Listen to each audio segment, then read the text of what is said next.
hello, Facebook. How are you today? Guess what time it is? It is time for the Ruby Girl Talk, and I have the most awesome guest I ever had on my show this week. Wait a minute. Today is the first day of my show, but you're still the most awesome guest, Gene. So I have scored an interview with Mr. Gene Baker. I am excited that he's on the Ruby Girl Show. And if you don't know, I am Karen. I am your favorite Ruby girl. Hi, Jean. How are you? Aaron, I'm great. It's been a great day. It's been a great weekend. So Yes. I'm really excited to be with you. Excited to have you here. And as we go along in the show, I'm gonna tell you the connection that me and Mr. Gene have. Now, y'all know I meet people in weird places, rummage sales. There's all types of places. I have been at church and been sitting next to people. They turned out to be a police officer. We bonded. Just all types of stories. But with me and Gene, we have a very good story of how we met. But Gene, before we get started, I want you to go on my page, find this video, and share it so that your audience, your fans, that your friends can also see you too. Okay. And so while you do that, I'm just going to talk about my business just a little bit. I'm not going to take away from your shine because we know you are the star tonight, and I'm just under the glow of your light. So once again, my name is Karen Dodd. I am your favorite Proverbs 31 and 10 Ruby girl. Proverbs 31 and 10 says, "Who can find a virtuous woman? For her price is far above the price of a ruby." And so I want you to know, ladies, that you are rare.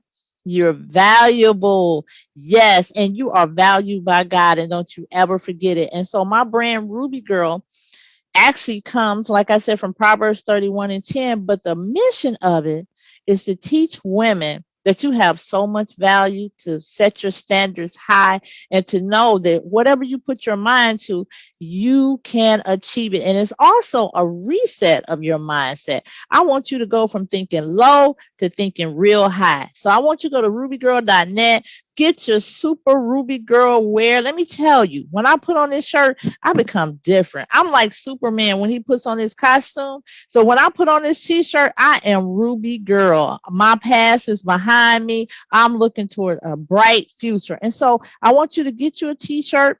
They are on sale until Friday because I love y'all and it was Valentine's Day. So that's my gift to you. And so while you there, shop. There's a Ruby Girl boutique there. Get you a nice little outfit. See this right here? I just got this in stock. So I'm going to put the sizes out there so you can go shopping and buy this beautiful, lovely sequin camouflage jacket. So, all right. I did my thing. So it's time for Gene to do his thing. So, Gene, introduce everybody to you.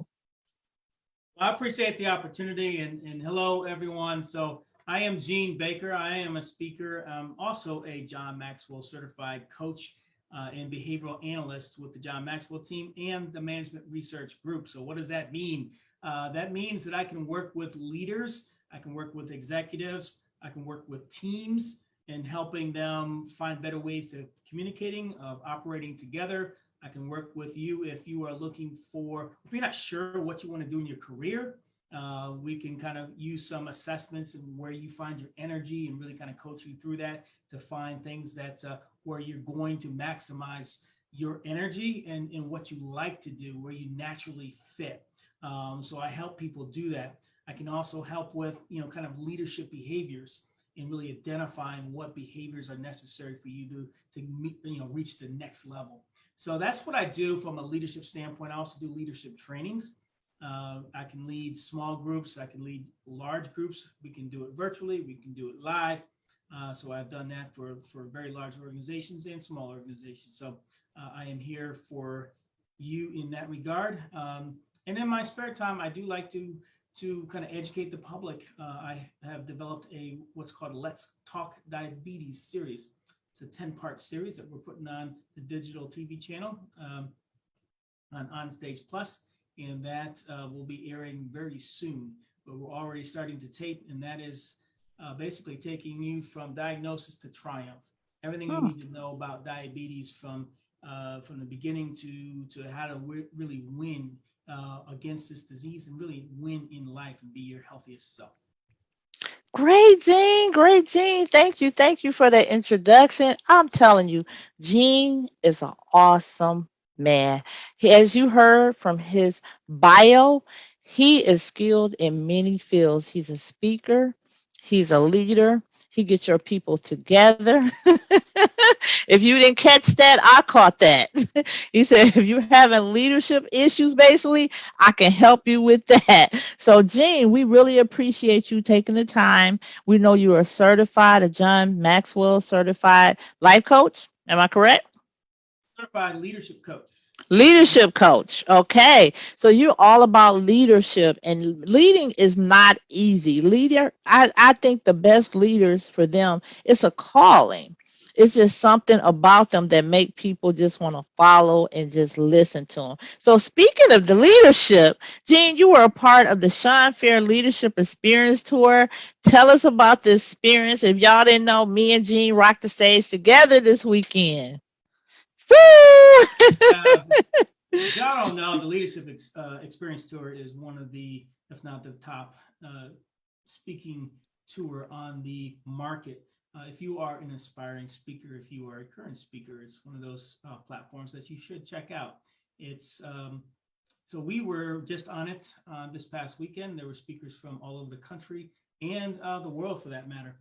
So it was a great opportunity to network with some outstanding individuals. There was doctors, there's entrepreneurs, there's authors, there's people that are doing everything, all of the above. Everyone is really doing something in life. So the energy was just magnetic. It was just crazy. And everybody rocked the stage. So you get a real stage, you get real promo, videos, real pictures, real media there. You get everything you need to know or need to really kind of accelerate your speaking career. And you're right. That's how me and Jean met. See, it was real simple. We met at the leadership tour. Jean was one of the coaches in June. And so I had to do my speech, and Jean kind of ripped me up a few times on my speech.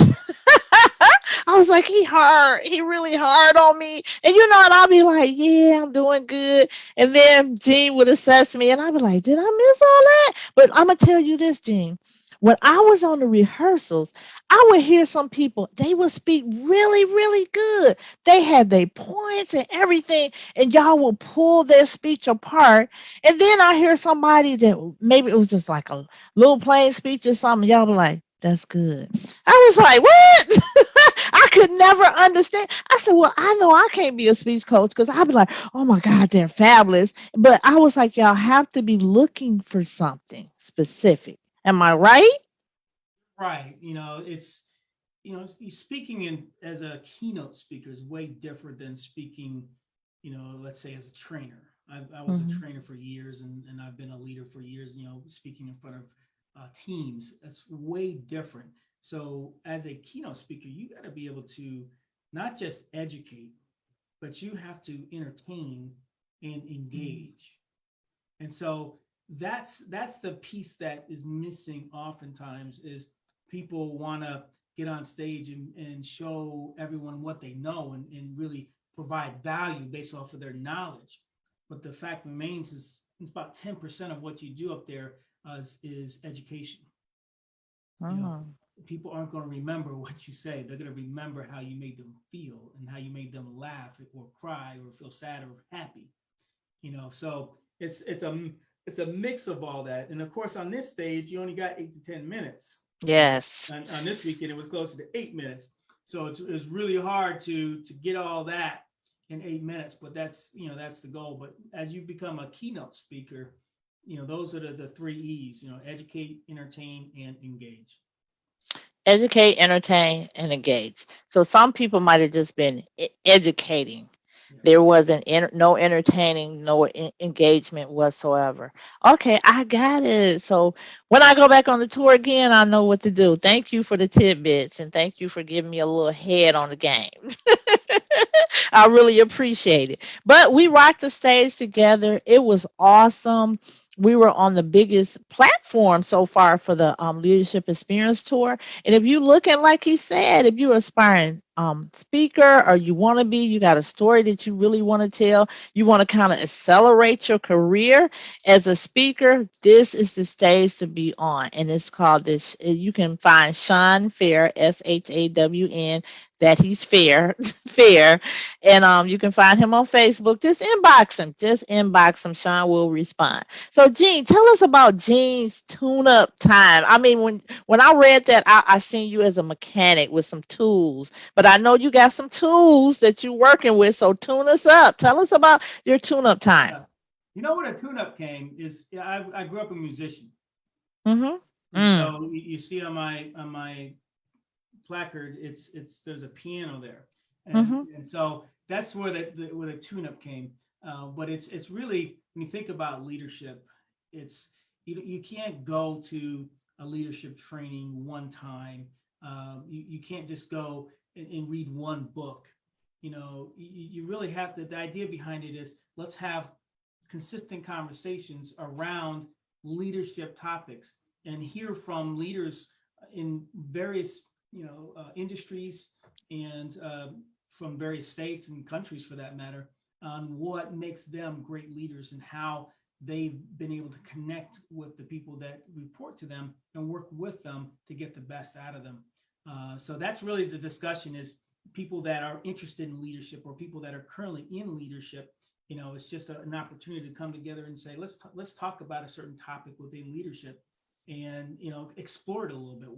What do you do to demonstrate that, and what points can I pick up that's going to help me lead my team? So let me ask you this. It's an extra bonus question. What makes a good leader, and what makes, you would say, a bad leader? So leadership is influence, Hmm. and you can't influence unless you can connect. Hmm. There's a lot of leaders that can communicate. They might be able to communicate very effectively, get a message out, you know, but really, to be a great leader, you have to be able to connect to people on a deeper level. There's so much that goes on in people's lives, and whether it's home and work, and if you're not listening to them, if you're not Mhm. hearing them, if you're not inspiring them, if you're not seeking their input, engaging with them, then they just start to check out, and Yeah. they start to not listen to you. Or you might come onto a team that maybe the performance is low, and they've been beat up by the previous manager, and so Mhm. they got their guard up, and you're trying to break through that guard to say, hey, I'm here to help you, I'm here to bring out the best in you. But there's a lot of leaders out there that have no idea how to connect, or they're using their leadership from a place of authority versus a place of influence. um, and so that, I think, that in its essence, without going too deep, is what makes a great leader versus an average or a bad leader, is how you connect with your people. And if you connect better, you can influence better. If you can influence better, then you'll get better results. I agree with you. So, viewers, if you would just put in the comment, have you ever had a bad leader, or better yet, um, your leader you have now, put good or bad. They won't see it. I promise you, they won't see it. So we can see how many people feel like their leaders are bad. Like me, I've had quite a few. Where I worked at, I've been there 20 years, so I had quite a few leaders. My first leader made such an impression on me that when she left the job, I don't want to say where, it never was the same again. That department never was the same. They had several leaders, but it never was at the standard that she was. She could get her job done every day at 4 o'clock. Nobody else has been able to do that. Her department ran well oiled. Let me tell you, we didn't want to leave and go nowhere else because we loved her leadership. She didn't have to explain nothing to her to us. We just knew if we did our job, that's what she expected of us. She didn't have to yell. She didn't have to make nothing. It was just because of her leadership that we gave her our best. So you're right. She didn't have to even, like I said, tell us what to do. We just knew the type of person she was and just knew what she expected out of us. It was like a silent communication or knowing. So, Jean, thank you for breaking that down. Like I said, if you're watching, put in there if your current leader is bad or good, so we can look at the comments and see how leadership is going out there in the corporate world. So, Jean, guess what? It's time for your 60-second pitch, Jean. It's time for you to blow our minds, to give us some information that's going to be life changing for us. So, I'm going to give you 60 seconds. And while you do that, I'm just going to look on Facebook and see what they've been saying about us. So, Jean, are you ready? Let's go. I get to critique you. All right, let's go. All right. So I'm going to ask you guys to put my glasses on so I can see everyone. Just you, really. What types of places? So here's the deal. We mentioned it before, but if you are at a place in your life right now as a person who is aspiring to get into leadership, or maybe you're in a leadership role right now and you don't know how to get to that executive level, you might have hopefully you have an individual performance plan, an IDP. But if you don't, you need to develop one. But a coach, an executive coach, can be absolutely critically helpful for you in helping you identify a number of things. One is where your strengths are from an energy standpoint and where you don't like to spend a lot of time, and it's going to help you identify where your leadership behaviors are and your strengths in that, and where, you're a little bit weaker on that. And it's going to help you get that feedback from 360 degrees, from those that you report to, those that you work with, and those that report to you. So you get a lot of information to say, okay, this is where my leadership behaviors are, and this is where I get my energy from. And then we take that and we say, okay, what is it that you think that you want to do? And we start to craft a plan that's going to help you get to where you need to be. So it's extremely valuable. You really have to dig deep into your understanding, but you're doing that digging based off of real data. And the behavior tools that I use are very deep. They're not surface level. There are some tools out there that are very surface level. The deeper you go, the more information you get, and with that more information, you can develop better plans that's going to help you get to where you want to go. So that is what I do. I love leadership. I've been a leader for over 20 years. I've led so many teams through so many situations, through downsizings, mergers, acquisitions, all kinds of challenging market situations and market opportunities. So, my job is to help you get the best out of your capabilities so you can get the best out of your team. Love it. Give us your contact information. So the easiest way to get hold of me is through the John Maxwell team at johncmaxwellgroup.com/Gene Baker. You can also reach me just by sending me an email, bakergene91@gmail.com. I'm also on LinkedIn and most all social media too. But those are the easiest ways to reach me. All righty. Let me look at my assessment. You Okay. had 50 ums. No, I'm kidding. I probably did. And let me see what like, yo. was I engaged? Yes, I was engaged. So I'll give you a 10 on engagement. You did great. Very great. Very entertaining.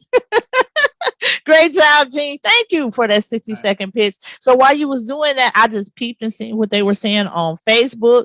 Marietta really was tuned in to what you said: education, entertain, and engage when it comes to speaking. So already you're already educating us about what's important when it comes to speaking, because people just think you just get up and just say something. It is not that simple getting to that stage. It is preparation, it's putting things together, is going deeper. Like you might say a simple phrase, but then you like, will your audience understand where you're going with that? Will they connect with you on that? Did you leave them hanging with that? And so Elizabeth, she spoke during was it the last one before us? Gagnon? Yeah, that's her. She said, I've had some bad and also some really good leaders. Yes, me too. Tisha says, Mhm. I've had bad leaders in the past. Tisha Marie Johnson. Yes. David T. Williams is watching, and Marietta Mills said, great information so far. So I know just being in leadership is not easy. You just think they put you in a role, and because you have the title of manager, you're just managing. But it's more than that. It is more than that. Like you said, you have to connect with your people, because if you don't connect with your people, your staff will make your life miserable. And I know, because I'll tell you a quick little story. So I was a quote unquote unofficial team leader. And so when my manager left, the new manager came in. And so I said, do you still need a team leader? She was like, yeah, yeah, I do. And so one day she took me in the office and she told me, she said, from now on, I will assume being, your duties that you do. I would do this, I would do that, and this and that. And she just like stripped me out of the blue. And me and her had a little clash because I've been there a long time, so I knew why we did certain things. So when I would tell her, oh my gosh, she didn't want to listen to me. She didn't want to hear. If I told her south, she went north. It was like, look, I'm the manager. I know what I'm doing. I don't care if you've been here so long. And so me and her clashed, and guess what happened? I shut it down. I became every piece of knowledge. I didn't care if she was going in the wrong direction. I didn't say nothing. And my coworkers would be looking at me like, hey, aren't you gonna back us up? Are you going? And I'd be looking out the window like, y'all on your own. So it really turned me into a different person. I should not have let her do me that way. I should have just been me. But I was hurt the way that she did it, but like I said, I learned that just because your manager is not a good leader, that does not mean you stop being a good employee. You really it's connection is so important, but you really have to listen. Yes. You really have to listen, and if you want to listen, then that's saying that I respect you as Yes. an employee and as a person. Mhm. So many leaders that come in and say, "Well, this is what you need to do," Mhm. and I'm not really listening. And so I've learned a lot over the years of really just coming into new teams and listening. What have you done? What have you not done? What's worked? What hasn't worked? And then asking the whys. One exercise, if those of you out there if you haven't done this, try it. It's the 5 whys. So when you get to a situation and when business is good, anyone can look good. But Yes. oftentimes in business, at some point, you're going to have some really hard challenges, and people are going to be really kind of flummoxed or confused as to what to do. So Okay. you played a 5 why game. So it's okay. What are we trying to do? What's your objective that you're trying to achieve? Okay, why haven't you achieved it? What's holding you back? And Mm. then you answer that. Well, why is that happening? And then you answer that. Well, why is that happening? And you answer that. Then why is that happening? You answer that. Why is that happening? 5 times. Mm. The first couple should be probably very easy, and you answer them like that. By the third, fourth, fifth time, it's a lot more difficult. But trust me, when you really get down to the core of the issue that's affecting you from hitting your objective, now you can fine tune. Okay, now we got what's really the root of the issue. Now we can put a plan in place to address that. If Mm. there's something you can do, sometimes you get down to a problem, you say, you know what, that's the core of the problem, and we can't do anything about that. Oh wow. So at that point, then you got to figure out, okay, what's another objective that we can hit. Mhm. I had one team where we were so far below goal and had no idea how we would hit our goal, and the market was crashing all around us. Oh wow.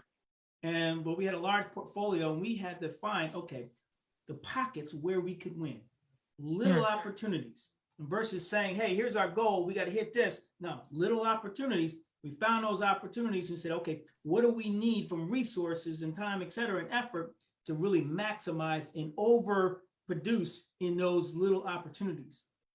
And Mm. we ended at 128% the goal. Wow, good. It's like eating an elephant.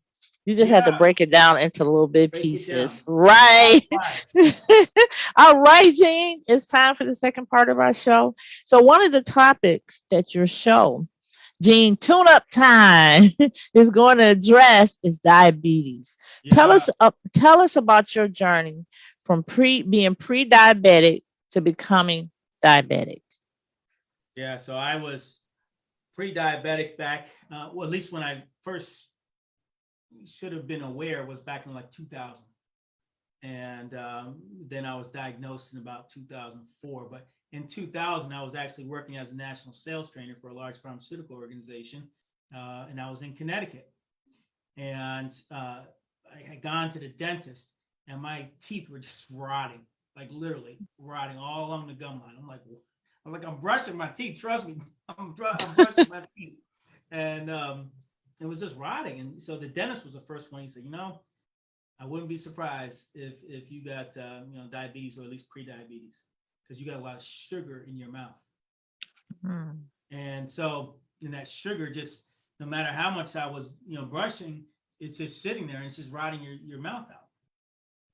That's clue number one. Um, and so, actually, before that, I was tired all the time. They actually had diagnosed me with sleep apnea. Hmm. You know, so there was some of that. I was overweight.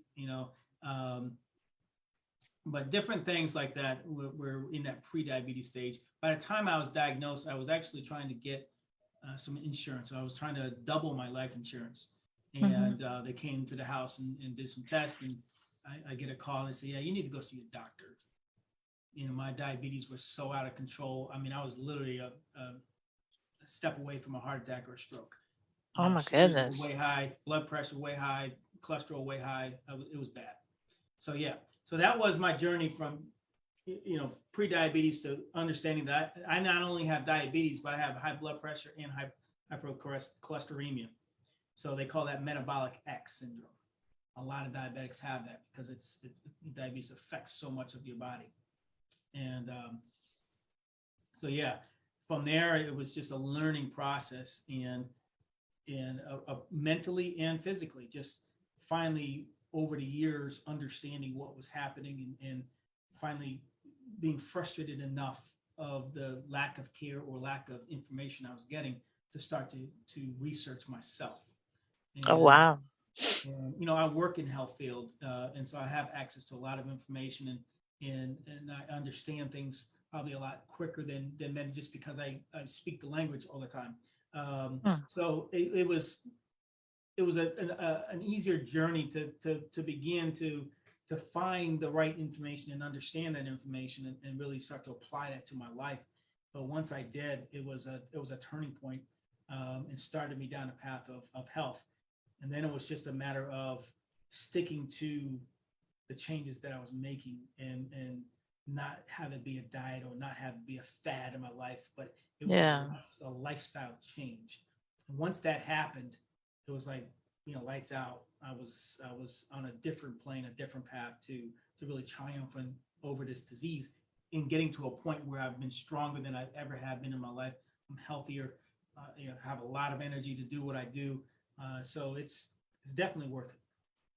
You know, I was diagnosed as pre-diabetes some years ago, Yeah. and I had been that way for some years, and my doctor did not tell me. So, but the thing is, I was avoiding sugar. I wasn't drinking pop. I would probably do sweets maybe once a month, stuff like that. I stay away from sugar. But I found out it was other things like processed food. I was eating bologna. Don't y'all judge me. I had loved bologna sandwich at the time. I was eating bologna. So I was eating a lot of processed meat. Didn't know that. Frozen foods are not good. Processed foods are not good for you. Either are frozen foods. So I was doing everything wrong, but I was staying away from sugar and thought I was doing okay. So far as I know, I'm still pre-diabetic, but it does worry me if I'm going to cross the line, and Can I I'm show just you? worried. Hmm. Can I show you something related to that? Yes. So, Gene, he wants y'all to know some things about managing diabetes. So, Gene, go ahead and share the screen. See that? Yes. All right. So when you're looking at it, I know this is busy, but stay with me here. The first thing I want you to notice is up top here, the complications of diabetes arrive before the diabetes. Mm-hmm. That in itself is dropping knowledge. So before you have diabetes, you're developing complications. So when you mention pre-diabetes, what's going on? So here's pre-diabetes over here. Mm-hmm. Look up top, this is years. So this is that diagnosis, year 0. This is before, 5 years before, 10 years before diagnosis. So this is pre-diabetes, 15 to, 15 years to 5 years before. That's pre-diabetes. So what's Mm-hmm. happening during that time? Well, your body makes insulin through its beta cells. Your beta cells are starting to decline. So as you lose beta cell function, by the time you are diagnosed, you've lost 50 to 70% of your beta cell function. So the beta cells that are left are now working even more harder, not more harder, are working harder than they've ever had, and which is also speeding up their decline. So this is what's happening before diagnosis. You're losing beta cell function. Your insulin resistance is going up.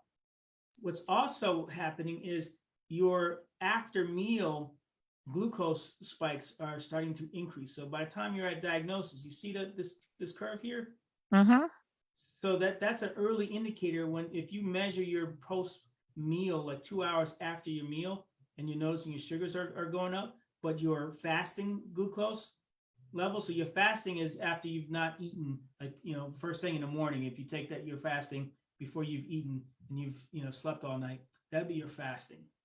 So if you might not notice an increase in your fasting blood sugars, but you might notice an increase in your postprandial, because all of this is happening and you're going to start to see your postprandials go up. This is an indicator here, even at pre-diabetes, that, hey, I might have an issue. So this is what happens. And early on, you can develop macrovascular complications, even before diagnosis. So that's heart attacks, angina, strokes, death, before diagnosis. At diagnosis, you start to develop microvascular complications. So these are things like kidney dysfunction. You see people that get on kidney dialysis, nerve disease. You start to have needling or lack of sensation in your fingertips and your toes, your eye disease, erectile dysfunction. All these things can happen with microvascular complications. So I know there's a lot of lines here, but that's what I wanted you to understand is this is diagnosis. And at diagnosis, there's already so much stuff over here that's been happening. And then if you don't get your act together after diagnosis, if it takes you 5-10 years, you've reached a point here where you are not making a whole lot of insulin, if at all. You got a whole lot of insulin resistance going on. You can't return from that. So you can really slow down the onslaught here and potentially, impact a diagnosis of diabetes. So if you've ever been diagnosed with pre-diabetes, do everything you can to slow that onslaught or prevent it, because you can do that here. Once you get it, you never get rid of diabetes. You can just control it. So during the pre-diabetic stage, that's the stage where you can go backwards, Yeah. but once you hit diabetes, that's it. It's nothing but just a go forward stage. Because I hear people say, I reversed my diabetes, I lost weight, this, that, but it's still, the damage has been done. Yeah, Am I right? let me come off for a minute here. Okay. Uh-oh, can't.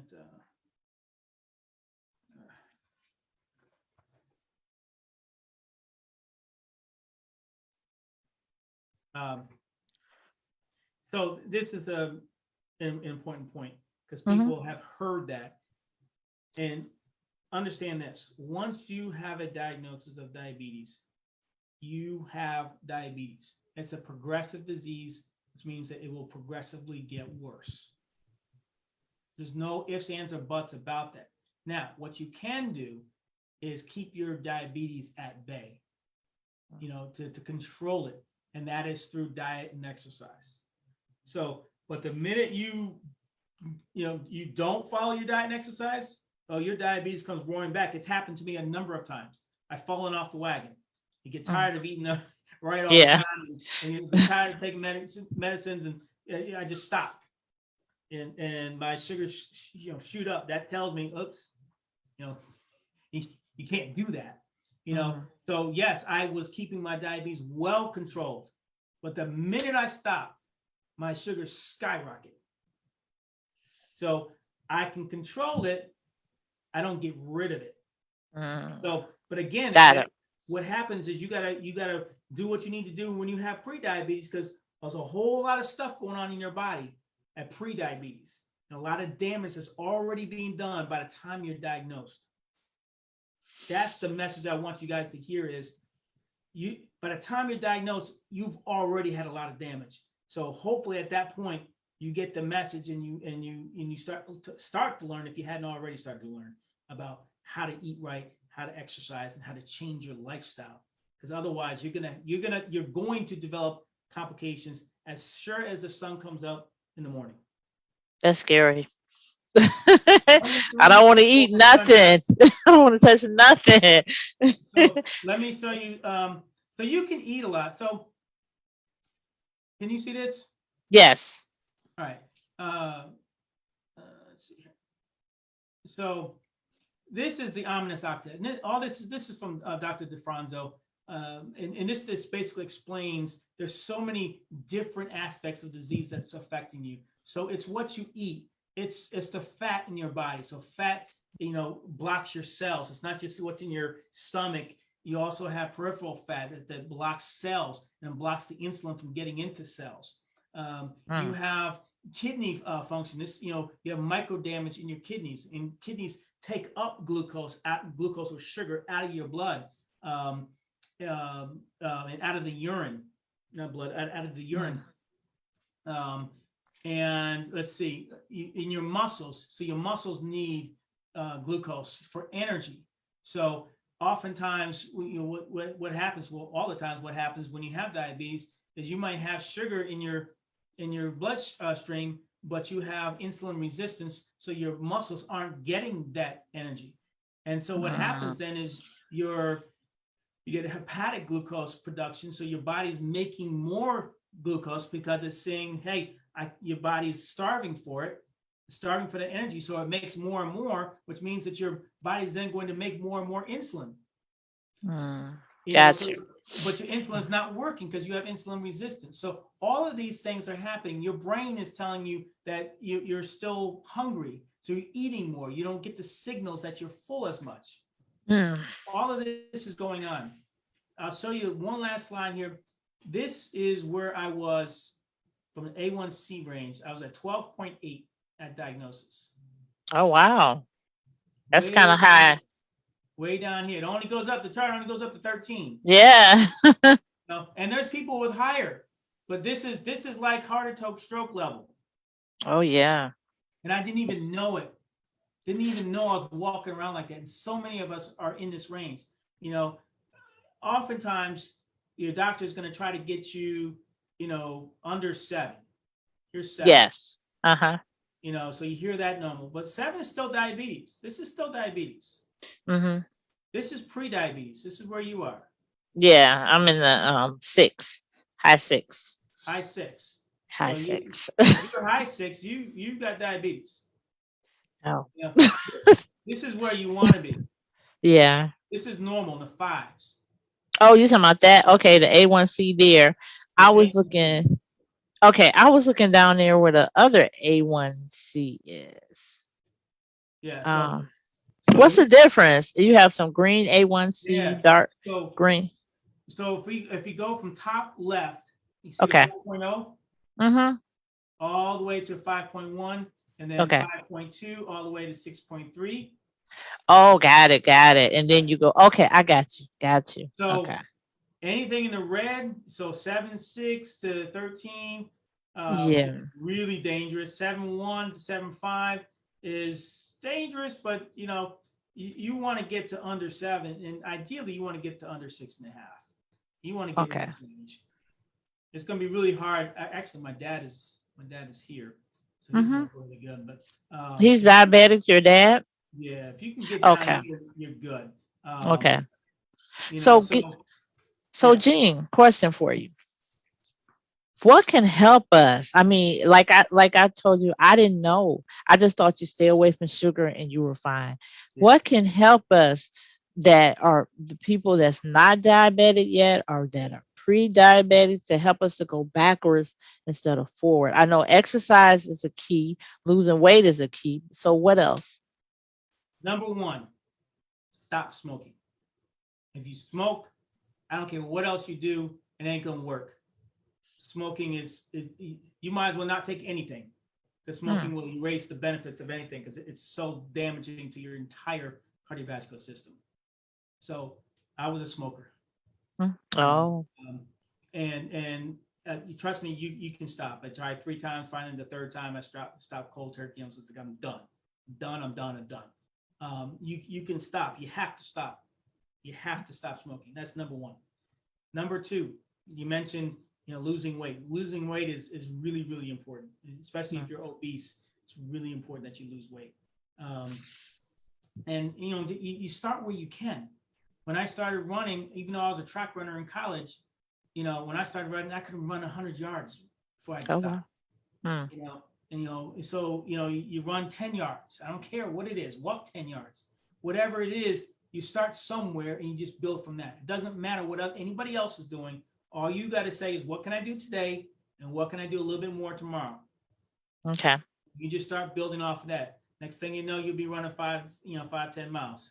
It happens. Lifting weights is critical. Hmm. You don't need to be a bodybuilder, but lifting weights will do so many health benefits, even more than standing an hour on a treadmill. Lifting weights is critical to your overall exercise program. Now, if you don't have weights, do body weight stuff, push-ups, those types of stuff. You can do it. You get so many benefits from lifting weights. What you eat. So here's the thing: protein. Protein is good. Hmm. Protein is good. Vegetables are great.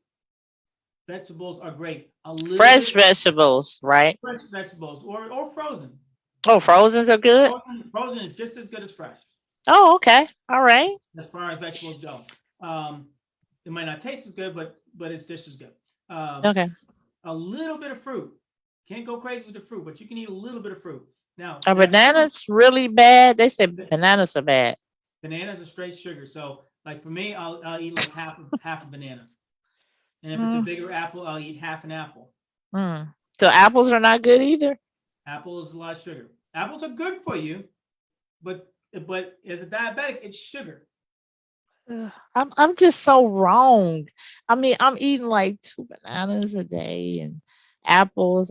It's just it's Bananas like are it's, I'm just bananas are wrong. good for potassium, but it's Yeah, just a lot. Now, if you eat a green, like a green banana, like not ripe yet, yeah. it doesn't have as much sugar. A ripe banana is straight sugar. Oh, gee, you're killing me over here. I'm just, eh. I had But a banana that was just so soggy today because I didn't want to throw it away. I'm bad. toss it, toss it. So a little bit of fruit, juice I'll stay away from. Don't stop putting. I don't put sugar in my coffee anymore. Mhm. Sugar creamers, no. What about sugars like stevia? Is it I stevia? tried that. I didn't Oh, like any of that stuff. If you like it, great, but I didn't like it. okay. Pop, absolutely not. Hmm. Now pasta. Hmm. They used to call me the pasta king as a kid. I love pasta. But you can't have a whole plate of pasta. You have a side of pasta. Okay. Pizza. I used to be able to eat a whole pizza. And you have 1 or 2 slices in a salad. Okay. So you can still incorporate some foods that you like, but you shouldn't be having, but you can incorporate them just within reason. But Ooh, protein, vegetables, a little bit of fruit, that's your staple. You stick to yeah. that, you'll be great. Y'all, your favorite Ruby girl's been bad. So, Jean, we run out of time, but you gave us so much information about diabetes. You know, we hear about it. We know people that have it. And but thank you for taking us through the charts. Thank you for breaking it down because you don't think that being pre-diabetic that it's already damaging your body. You know, having high sugar levels got to be doing something to your body. So thank you for that. I'm going to be more conscious. Like I said, I've been bad at eating, but I just eat the wrong stuff. You know. Up. You ain't been bad. You haven't known. Yeah. But once you know that you don't know, it's your Yeah. responsibility to start to get to know. All right, the ball's in my court now. Thanks, Gene. So, Gene, we're gonna close out. I'm gonna give you a 2 minute close out, and then I'll come back and I'll close out. So, Gene, you can say Yeah. whatever you want to say, and I'll look on social media again. So look, I'm so passionate about diabetes. One, because I have it, but two, it's so common in our country. We are moving towards very quickly towards a stage where 1 in 3 people will have diabetes, and this is a devastating illness, and it's running through our community like there's no tomorrow. And people just don't know. They don't know about how dangerous it is, or what's happening to them. I've seen people with, their feet cut off and hands cut off, and they still not changing their habits. Like, yes, we got to do better. We got to do better. Um, I sit on the board for the ADA, so part of it, that is, for me, is I feel like I need to do my part in educating our community. So that's what I'm doing. Um, get in touch with our program, Let's Talk Diabetes. That is on Stage Plus. You can download that app. It's called On Stage Plus. Look for Let's Talk Diabetes under Gene's Tune-Up Time. And we're going to have 10 segments. It's myself hosting and Tiffany Parr, who is also a leadership experience tour speaker. But we are telling our story, and then in the process of telling what we have gone through, we've brought experts in who are a nurse practitioner, nurses, a nutritionist, exercise. What do you call them? Losing my train Fitness of thought. trainer. Fitness trainer. Thank you. Okay. So all these different professionals, people that deal with mental health, people that deal with caregivers, to tackle every aspect of how to mentally and physically handle changing your life so you can take this diagnosis and go to triumph. So I would encourage you, please get on Stage Plus, find that series when it posts, which should be in the next week or so, and share it with as many people as you can. So I appreciate the time. Anyone can reach out to me. I don't charge anything. I'm not a doctor, so I want to make that clear. I'm not a doctor, but I slept at the Holiday Inn Express. I work in healthcare, and I know a lot from the disease just because I've researched a lot for my own benefit. So I'm willing to point you in the right direction. But at the end of the day, the best thing you can do is have honest, conversations with your doctor, who can also help you greatly. Thank you, Jean. Thank you.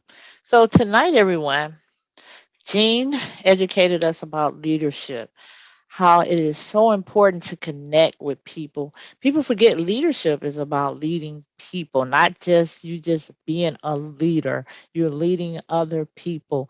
And you got to have a goal for those people that you're leading to. You just can't have them just wandering around like lost sheep. So it's very important who you chose as a leader in your life. On our jobs, we don't have a choice. But in our life, we do have a choice who we connect with, who we allow to have a say in our life, because those people, believe it or not, are our leaders, especially if you're listening to them and you're taking advice from them. And so if you connect with somebody, some people you connect with and some people you just don't connect with, there's nothing wrong with them. There's nothing wrong with you. Maybe their leadership style is not what you're used to, but you just find somebody to connect with if you want to go to the next level of your life. Because the one thing God has made us for is partnership.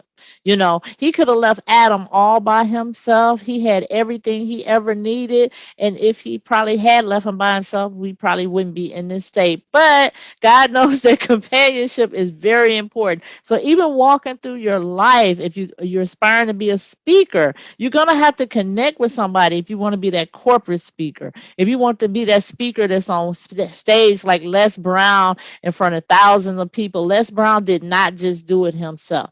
And so then Gene also talked about our health, and diabetes is running rampant, especially in our race, the African Americans, because honest, we love us some soul food, we love us some neck bones, we love that bad food. We have bad eat, not so good eating habits. I'll say that instead. So we got to do better. Now that Gene has came and taught us better, we have to do better. And so I was looking at the comments, and y'all was just saying try organic fruits, and y'all was giving out different things that we can try, and we have to, because diabetes, once you get it, it does so much damage to our bodies. It's a different life that you live. It's always conscious in your mind. It's a lot of limitations to your life too. But thank God that Gene has taken his pain and turned it into his purpose. And that was one of the things I spoke about on stage Saturday, how your pain can help you find your purpose. You might have never thought about diabetes until you become diabetic.